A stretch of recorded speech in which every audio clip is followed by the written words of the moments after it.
for U.S. presidents have been assassinated while in office, and many more have faced serious attempts on their lives. Andrew Jackson holds the dubious distinction of being the first sitting president to survive a serious assassination attempt, which occurred in 1835.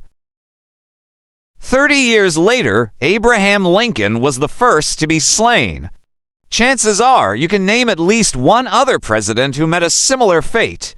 But can you name them all? It was April 15, 1865, and the Civil War had officially ended just 5 days earlier. President Abraham Lincoln and his wife were attending Ford's Theater that evening to watch the play Our American Cousin when John Wilkes Booth shot him in the back of the head. Lincoln, fatally wounded, was taken across the street to Peterson House, where he died at 7:22 the next morning.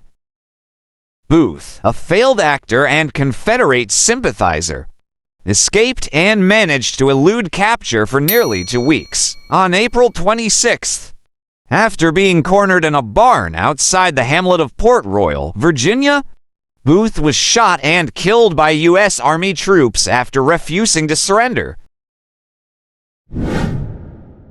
Odds are that President James Garfield would have survived the July 2nd, 1881 assassination attempt on his life had he lived in today's times.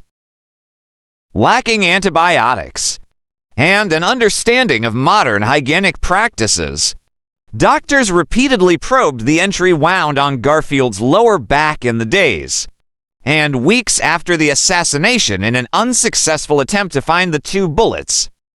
The president lingered for more than 2 months before finally dying.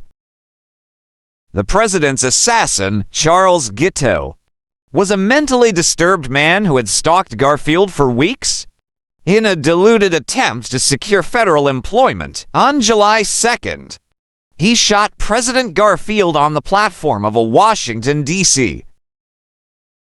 train station as Garfield was preparing to board a train. He was arrested immediately after shooting the president after a swift trial. Guiteau was executed by hanging on June 30th, 1882.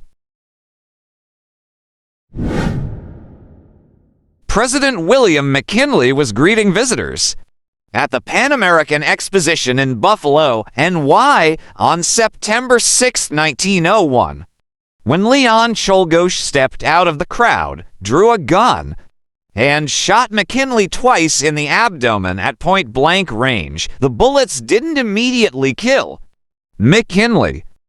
He lived another 8 days, succumbing to gangrene caused by the wound. Czolgosz, a self-proclaimed anarchist, was attacked by others in the crowd and may have been killed had he not been rescued by police. He was jailed, tried, and found guilty on September 24th. He was executed by electric chair on October 29th. His last words, according to reporters who witnessed the event, were, "I am not sorry for my crime. I am sorry I could not see my father."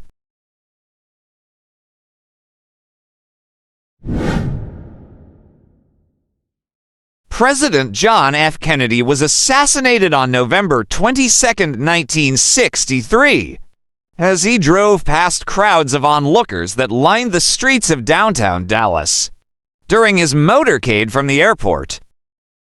Kennedy was struck once in the neck and once in the back of the head, killing him instantly as he sat beside his wife Jackie.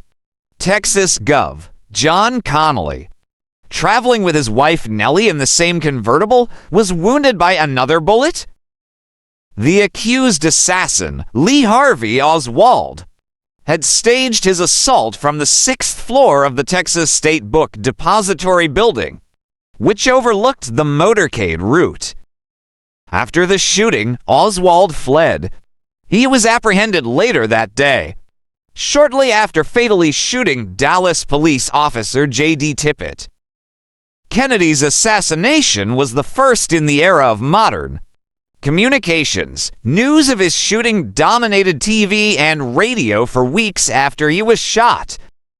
Just 2 days after Kennedy was killed, Oswald himself was shot to death on live television as he was in police custody. Oswald's killer Jack Ruby died in prison on January 3, 1967.